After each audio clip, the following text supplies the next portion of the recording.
I first heard it on a Wednesday evening, just past sunset, the last strips of orange light fading behind the houses across the street. I was in the hallway, dropping my keys into the ceramic bowl like I had done thousands of times before, when I heard Sarah's voice coming from her office. Her tone wasn't just sharp, it was trembling, the way someone sounds when they're holding a match over a fuse. I said, "If you do that again, I'll have you arrested," she snapped. "Don't test me." Arrested? My wife, the calm, meticulous attorney who measured her words like a jeweler weighing diamonds, threatening someone with arrest. I froze, one shoe still halfway off. Her voice cracked slightly as she continued. "Just stop calling me. I mean it." Then silence. When I stepped into the doorway, Sarah nearly jumped out of her skin. She shoved her phone screen down on the desk so quickly it scraped the wood. Her hands were shaking, but she hid them in her lap as if she could will the trembling away. "Who was that?" I asked. She didn't meet my eyes. "Work, a client, it's nothing."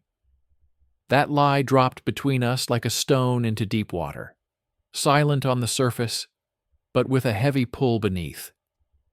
I knew her well enough to recognize when her voice lifted, just half a note higher than normal.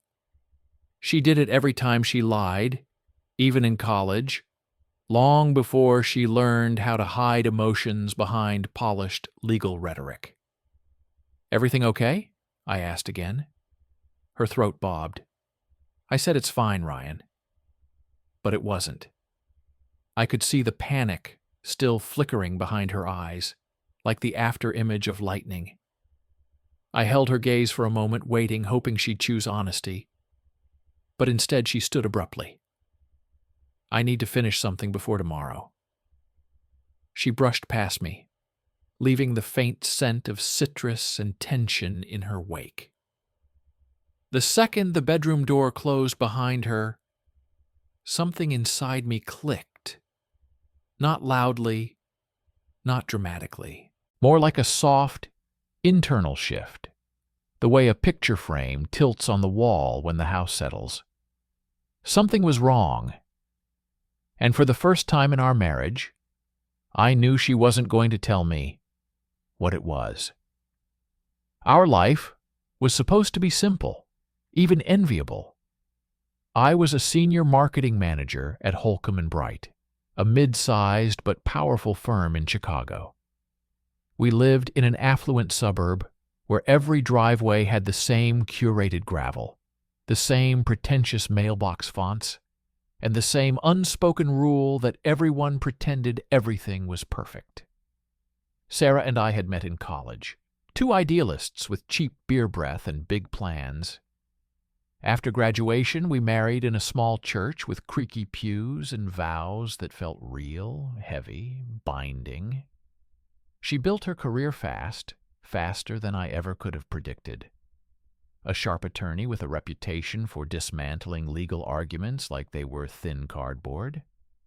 She could work a jury like a violin. But children? No. She always had a reason why not this year. Promotions, cases, opportunities.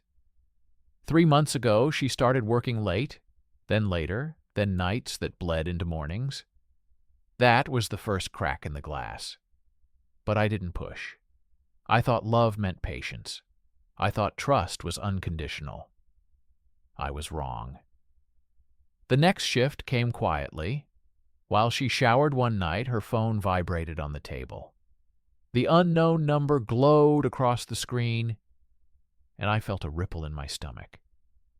When it buzzed again an hour later, and then 3 more times the next day, the ripple turned into something darker. I didn't want to be that husband, the snooping one, the paranoid one. But the truth was already there, pressing its fingertips against the back of my mind. One evening, after she told me she had another client dinner, I watched her car pull out of the driveway. The house fell quiet.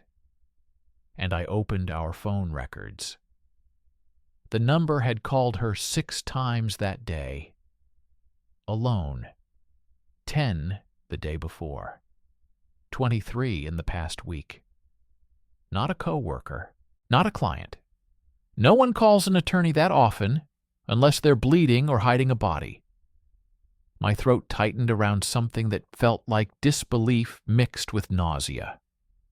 I copied the number, stared at it, and against every instinct to maintain dignity, I dialed it. The voice that answered didn't belong to a 20-something fitness trainer type or some smooth-talking executive cliché. "Yeah?" the man grunted. "Who is this?" I asked. "Who's this?" he shot back, suspicious.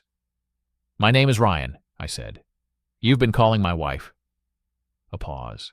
A long, heavy pause. Then he exhaled, a sigh with decades of exhaustion in it. "Look, man, my name's Derek Lawson." Another pause. "You should probably sit down." His voice wasn't seductive or confident. It was rough, worn, tired. The voice of someone who drinks too much coffee and sleeps too little.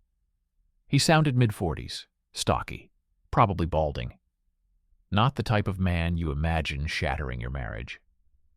But the next sentence he spoke did exactly that. "I'm the guy she's been seeing." My knees buckled, and I half fell into a chair. "You're her lover?" He cleared his throat. "Not exactly. Not in the way you think. It's complicated." Nothing about this felt complicated. It felt surgical, clean, devastating. My marriage was bleeding out, and I didn't even know where to press. The next day I met him. Not because I wanted to, but because he insisted it was urgent. He said he had something I needed to know before things got worse. We met in a grim diner on the south side, the kind where the coffee is burnt and the booths are patched with duct tape. Derek looked exactly like his voice. Broad-shouldered, hair-thinning, face carved by years of stress and a life spent chasing people who didn't want to be found. He slid a card across the table. "Lawson Investigative Services." My stomach sank. "A private investigator?" He nodded. "Your wife hired me 6 months ago." I stared at him, waiting for the punchline. There wasn't one. "She told me to dig up dirt on you," he said. "Financial misconduct, affairs, gambling. Anything that could give her leverage in a divorce." I felt the world tilt, the diner lights flickering like faulty stars. "Divorce?" I croaked. "She's building a case," he said bluntly. "Has been for months." My throat dried out completely. "But that's not the worst part," Derek continued. "There's something else you need to see." He slid a folder across the table. Inside was a printed bank statement. A name I hadn't spoken in years slapped me in the face. Sarah's maiden name. A separate account. Balance $137,200. "What is this?" I whispered. "Money," Derek said. "Deposited every month by Westbrook Pharmaceuticals." My blood ran cold. Westbrook, my firm's biggest, most sensitive client. I looked up slowly. "So she's, what, taking bribes?" He shook his head. "No, Ryan. She's selling them information." My heart stopped. "Your information." He told me everything. Sarah had been leaking insider marketing strategies, future launch plans, pricing models, distribution projections, directly to Westbrook. Not just once, systematically, for almost 4 years. I felt sick. I felt betrayed. I felt stupid. "Why are you telling me this?" I asked, barely able to speak. Derek leaned in, lowering his voice. "I quit working for her 3 days ago. She asked me to go further, cross legal lines I won't cross anymore. And she's planning something big. Something that'll blow up in your face unless you act first." He slid another paper to me. a warehouse address. Unit 217 at Lakeside Storage. She pays for it in cash every month, and she doesn't want you anywhere near it. Derek met my eyes with a tired, almost sympathetic stare. You go there tonight, alone, and whatever you find, remember, I tried to warn you. That night, my hands shook the entire drive. My mind replayed every late night, every lie, every smile Sarah had given me while pocketing money that could destroy my career. Lakeside Storage sat on the edge of town, a row of metal buildings that looked like they were built to hide bad decisions. An elderly man at the front desk looked up from his crossword puzzle. Help you? I hesitated. I'm trying to check on a unit, number 217. He squinted. You got a key? Not exactly. He sighed, muttered something about people and their damn secrets, then grabbed bolt cutters from behind the counter. Come on. We reached the unit. He sliced the lock clean off. Don't tell anyone I helped, he muttered, walking away. I took a breath and pulled the door open. Inside was order. Cold. Terrifying order. Rows of labeled containers, stacks of carefully organized files, boxes marked only with a simple, ominous WB, and in the corner, a safe. My heartbeat hammered against my ribs. I knelt, entered the only password Sarah always reused when she thought I wouldn't notice. The safe clicked open, and everything changed. Inside the safe were 3 folders, each thick enough to bulge at the edges. One was labeled Q3 Strategy, Harmco. Another, Projected Market Response. A third, Confidential, Internal Use Only. All of them contained materials belonging to my company. Not copies, not summaries, originals, printouts of future campaigns, unreleased pricing plans, predictive analytics models that only 5 people in the entire corporation had access to. And Sarah had them in a storage locker, sitting under a flickering fluorescent light, like archived relics of betrayal. My stomach churned as I flipped through the documents, each page confirming what Derek had warned me about. She hadn't stumbled into this. She hadn't been coerced. She had been systematically collecting intel piece by piece, ensuring she had the most valuable leverage imaginable. As if the corporate espionage wasn't enough, there was more. Another folder beneath the stack, smaller, thinner, with my name on it. Ryan. My hands froze. Inside were photographs. Not inappropriate ones. Nothing scandalous. Just my life. Me walking into my office building. Me leaving the gym. Me at the grocery store. Me sitting alone in a cafe, unaware of the camera trained on me. Notes accompanied each photo. My schedule, my habits, my common routes. Pages documenting where I parked, what time I left work, the frequency with which I visited certain locations, down to how often I locked the house from the inside or forgot to set the alarm on rushed mornings. It wasn't romantic suspicion. It wasn't jealousy. It was surveillance, professional surveillance, by my own wife. My hands went cold as I sat back on the concrete floor, the weight of the discovery pressing into my lungs. She hadn't been preparing for an argument. She had been preparing to destroy me, to get ahead of me, to control the narrative in a divorce she had orchestrated behind my back. Why? Why had she gone so far? I forced myself to stand, scanning the room. In the corner was a laptop, thin and sleek, with a charger coiled neatly beside it. I knew it had answers. I also knew it was probably locked down harder than a bank vault. Still, I tried. I typed one password. Wrong. Another. Wrong again.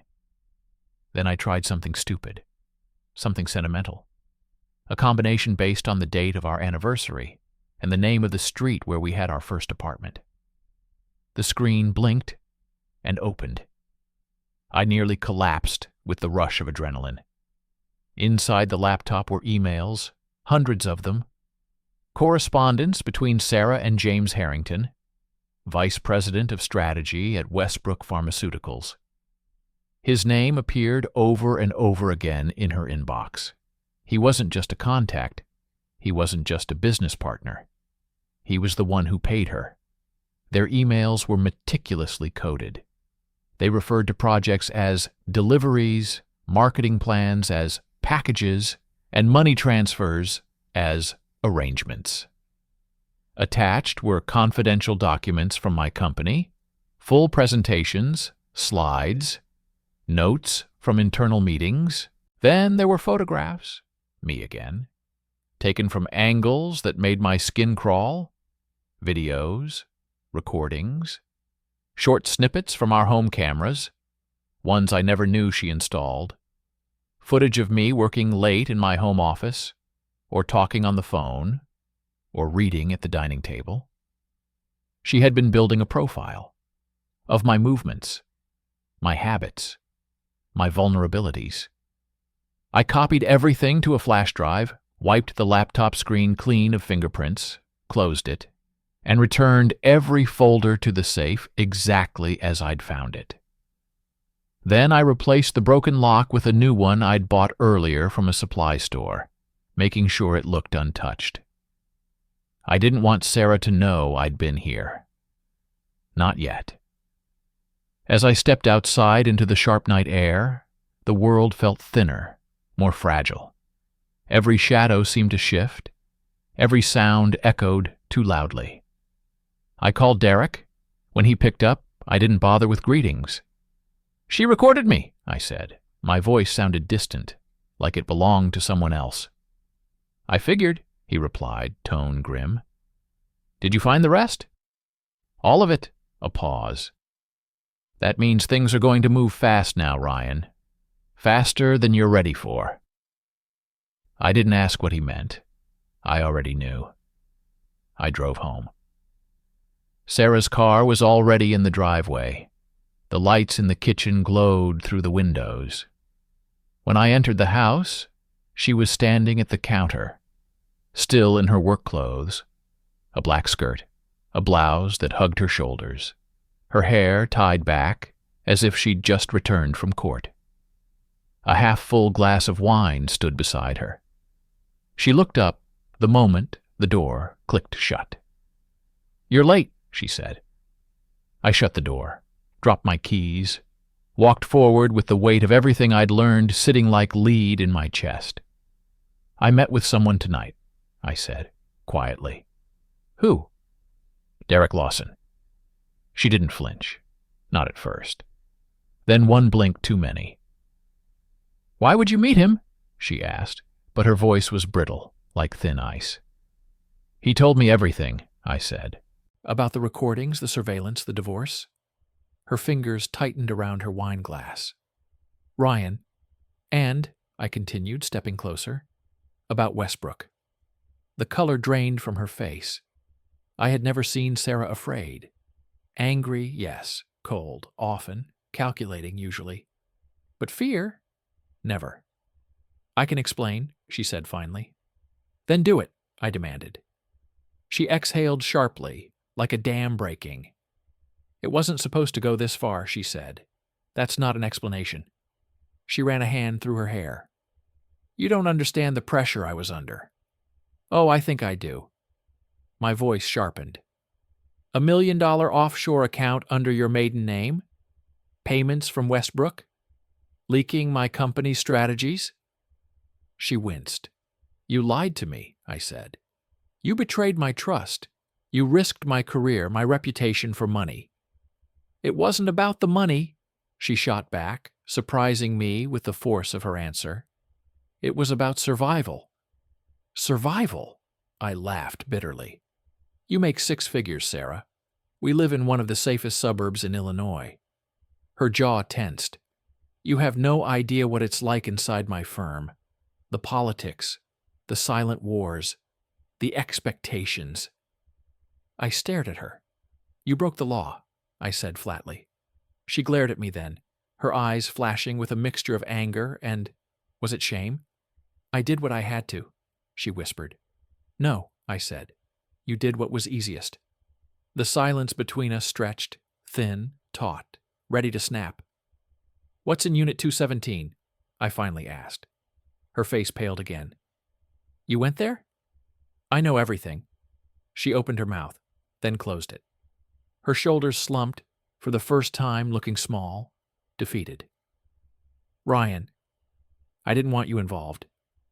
You involved me the moment you stole from my company." A long breath. A trembling exhale. She sank onto a stool, gripping the counter like she needed something solid to hold on to. "It started 4 years ago," she said. The room shifted. 4 years. That meant this betrayal began long before the late nights, before the client dinners, before the trembling phone call I overheard. Westbrook reached out, she continued quietly. "They offered compensation for insight into your firm's strategy. At first it was small, almost harmless, projections, market assumptions." She swallowed. "Then it grew, and you let it." "Yes," she whispered. "I let it." My stomach twisted. "For the money?" I pressed. "For the security," she said. "For once in my life, I wasn't the one being controlled. I had leverage, power." And then Harrington. "James Harrington," I said icily. "Your partner in crime." She looked down. "He offered protection, insurance in case anyone found out." "And the surveillance?" I asked. "Was that insurance too?" Her voice cracked. "That part was my idea."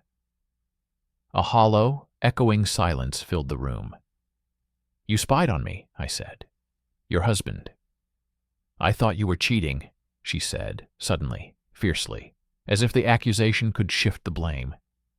"You were distant, distracted." "I was overworked," I snapped, "trying to support us both, while you pretended your late nights were just cases." She flinched. "You hired a private detective," I said, "to follow me, to dig into my life. And when he didn't find anything, you pushed him harder.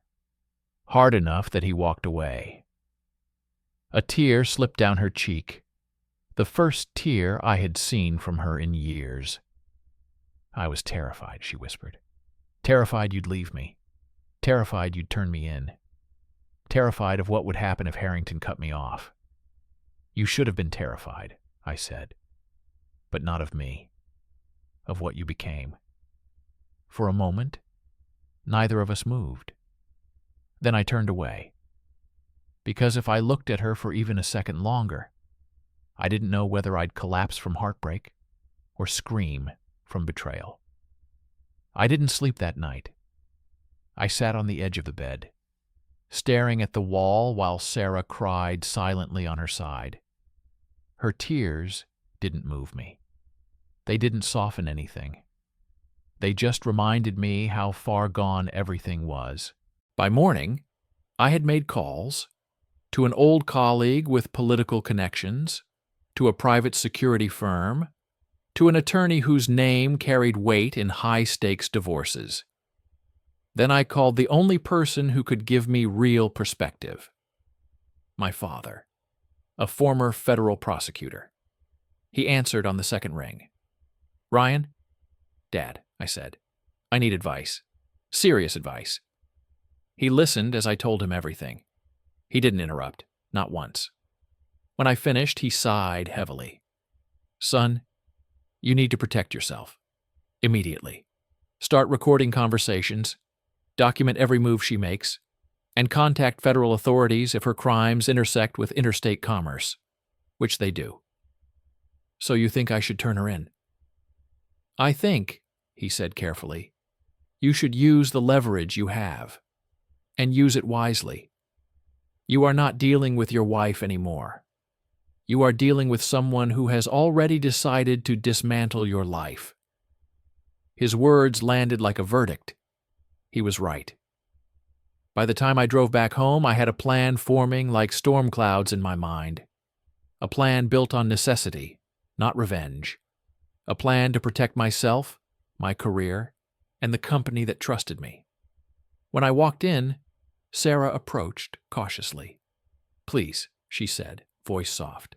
"Talk to me." "Not now," I said, but she insisted. "We can fix this," she said. "We can work together." I stared at her, unable to keep the bitterness from my voice. "Work together? You want to work together after everything you did?" Her eyes filled with desperate hope. "I'll stop. I'll end all of it. I'll cut ties with Harrington. You'll document everything," I cut in sharply. She blinked. "What?" "You'll stop working with Westbrook. Transfer the money. Meet me tonight with proof. And if you don't—" I paused, letting the threat linger like smoke. "I go to the FBI." She went pale. "You wouldn't. Try me." She stared at me with something like disbelief, then realization, then resignation. "Fine," she whispered. "I'll do it." "Good," I said, "because tonight decides everything." The plan was already in motion, and Sarah could sense it. For the first time, she wasn't the one holding the leverage. The next morning, Wall Street felt different. Not the streets or the glass towers, me. Something inside me had shifted, tightened, sharpened. I walked into the office earlier than usual. Traders were barely arriving, screens still loading market data. But I already felt the pressure in the air like a storm building behind my ribs. Her words from the overheard phone call kept replaying in my head. If he finds out, everything collapses. He can't handle the truth. Every time I thought about it, my stomach twisted again. Was Clara talking about money? About me? About our marriage? Or something deeper? Something dangerous? I tried to bury myself in work, but nothing helped. By noon, my hands were shaking so badly I had to step away from the desk. That's when my phone buzzed. "Clara, lunch today? Need to talk." My blood ran cold. Not want to talk. Not miss you. Not a single heart emoji she used to send before we fell apart. Need to. I stared at those words for a full minute before I typed back, "Me." "Where?" She replied instantly. "Clara, the place on 53rd. And please don't be late." "Please," a word she rarely used anymore. I grabbed my coat and walked out, ignoring the confused looks from the team. I didn't owe anyone explanations. Not now. The lunch that changed everything. When I arrived, Clara was already there, unusual for her. She looked older, somehow, tired, like she hadn't slept in days. The moment I sat down, she whispered, "You heard something yesterday, didn't you?" My throat dried instantly. "Maybe," I said. "Depends on what you were talking about." She exhaled shakily. And for the first time I saw fear flicker in her eyes. Real fear. "I need to tell you everything," she said. "But if I do, your world will never be the same again." My pulse hammered. The restaurant noise faded. It felt like the entire city held its breath. "Clara," I said slowly, "just tell me the truth."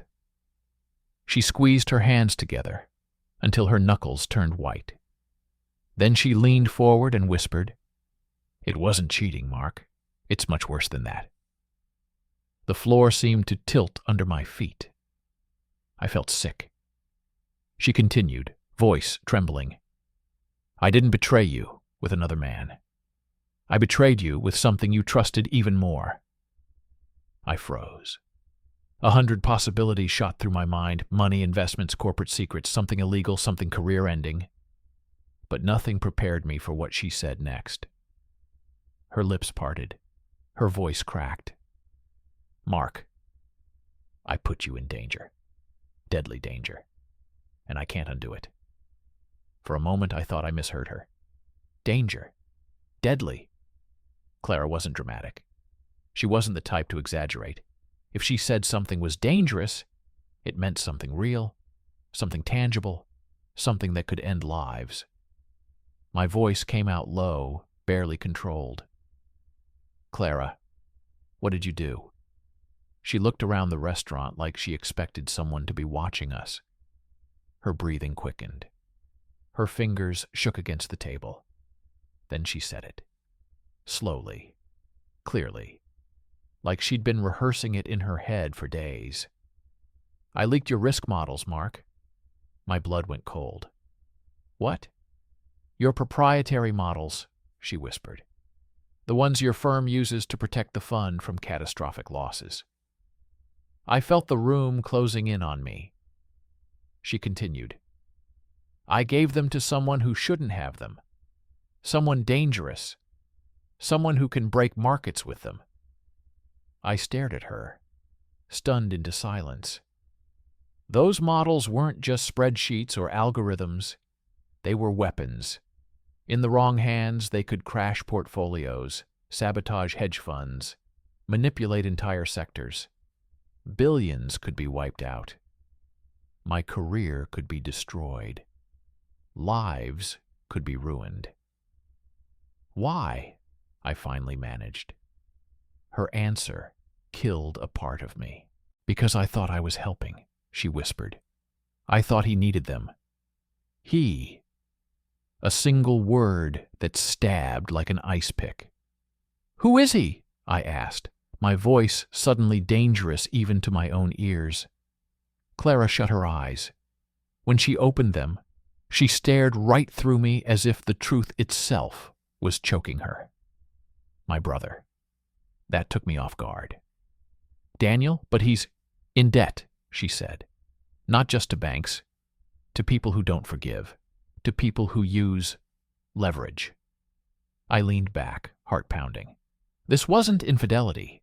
It wasn't emotional cheating. It wasn't neglect. It was treason. Personal, professional, financial. And the worst part, it used me as the currency. Clara, I said slowly, do you understand what you've done? These models aren't toys. They can collapse hedge funds. They can attract investigations. They can trigger regulatory storms. If anyone traces that leak back to me, I know.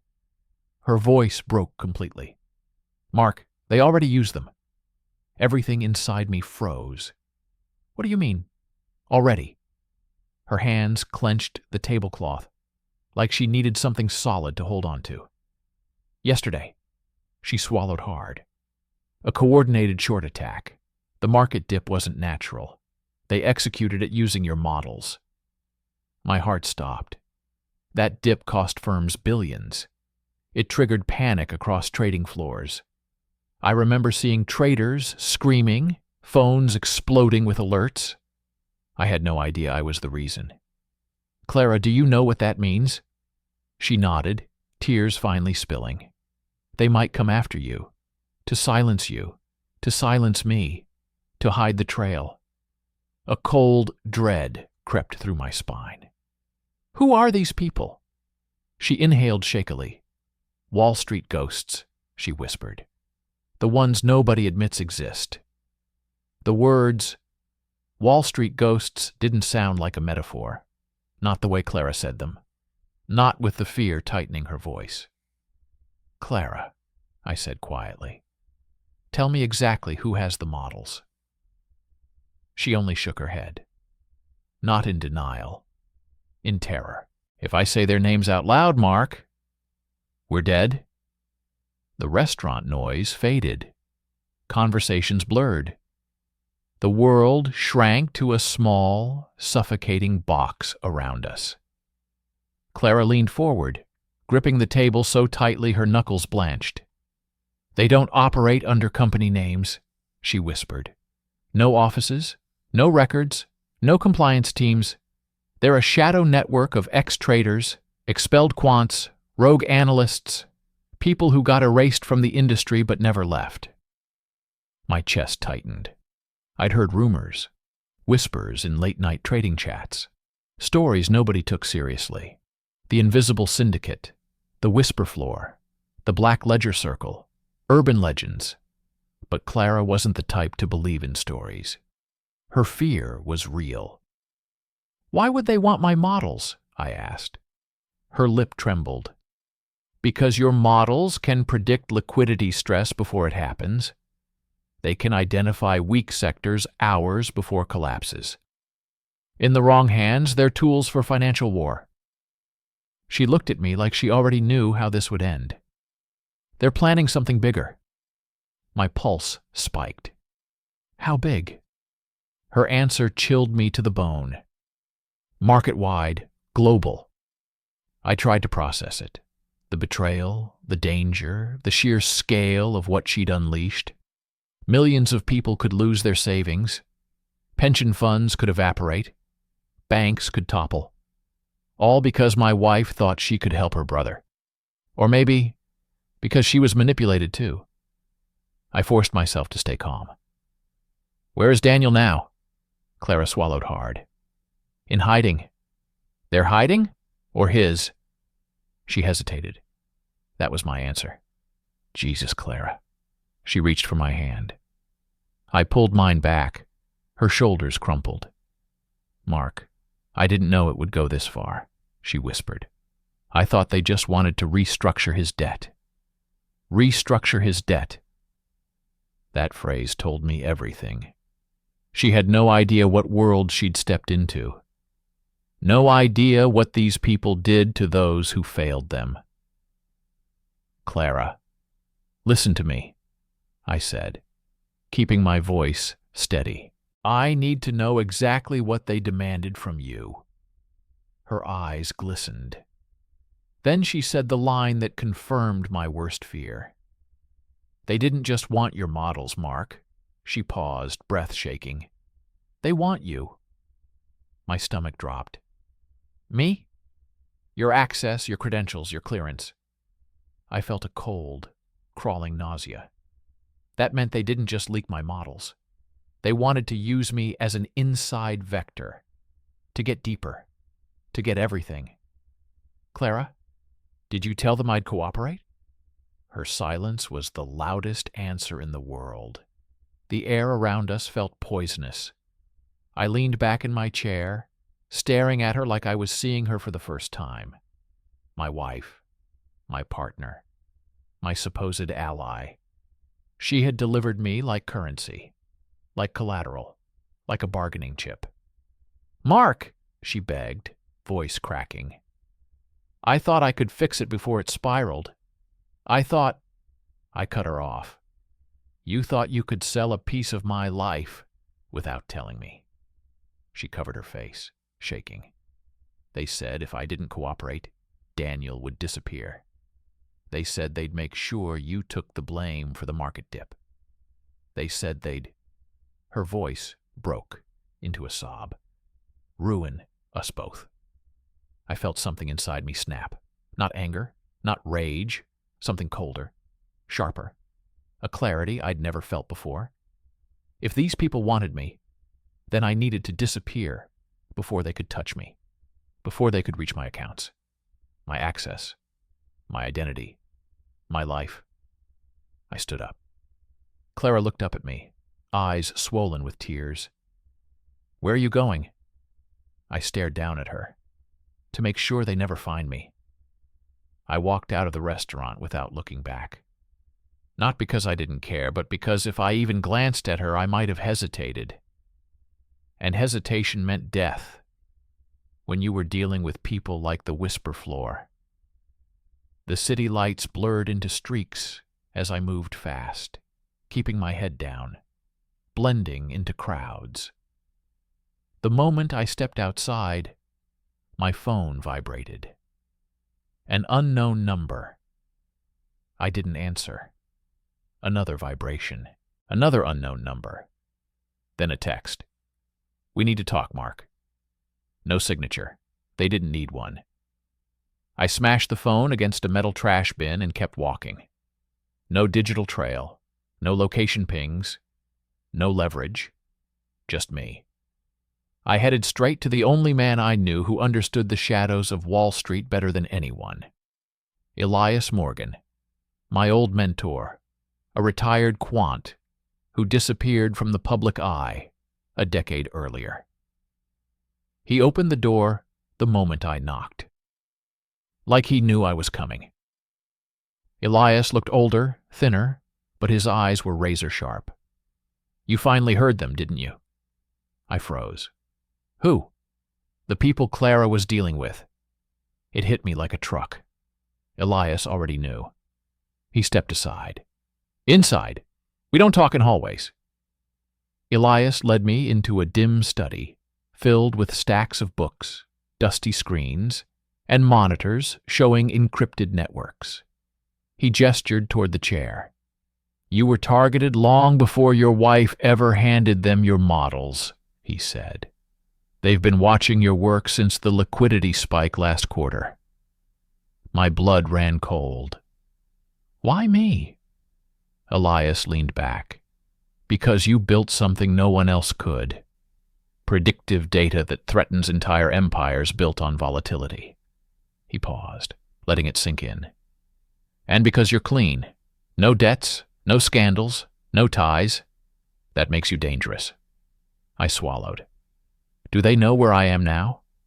Elias shook his head. "Not yet, but they will." He slid a small black envelope across the table. Inside were a new identity, a one-way ticket overseas, a USB drive, a single handwritten note. "Break the system." I looked at Elias. He nodded, slowly, knowingly. "You can vanish. Start over. Live free." He pointed at the USB. "Or you can expose them, destroy the syndicate. But that path is war." I sat there, breathing heavily. Clara had betrayed me. But she had also been manipulated. She didn't understand the scale of the monster she fed. Still, she made her choice. Now I had to make mine. If I disappear, Clara? Elias sighed. She'll live, scared, watched, and with her brother indebted to a ghost network. But she'll live. And if I fight? He looked me dead in the eyes. You become the one thing they can't predict. I closed the envelope, then slid it back across the table. Elias raised an eyebrow. So you're staying? I shook my head. No, I stood. I'm going underground. He frowned. What's the difference? I looked at the window, at the reflection of the man I used to be. A husband, a builder, a believer, all gone. One man hides, I said quietly. The other hunts. Elias smiled faintly. Then go, and don't ever look back.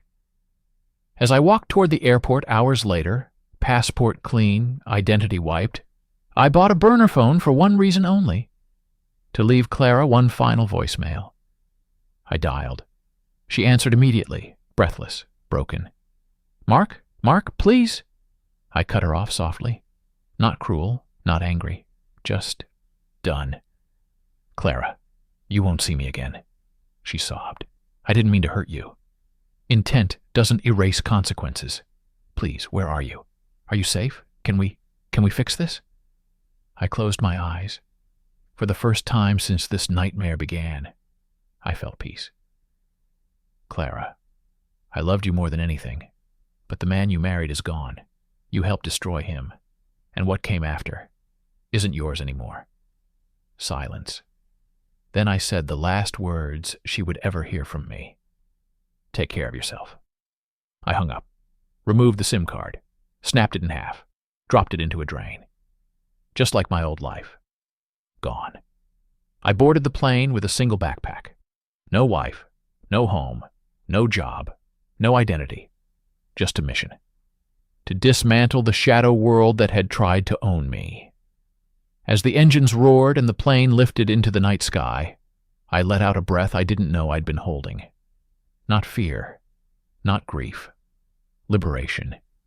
I didn't vanish to hide. I vanished to strike back. The world ahead was dark, but I was darker now.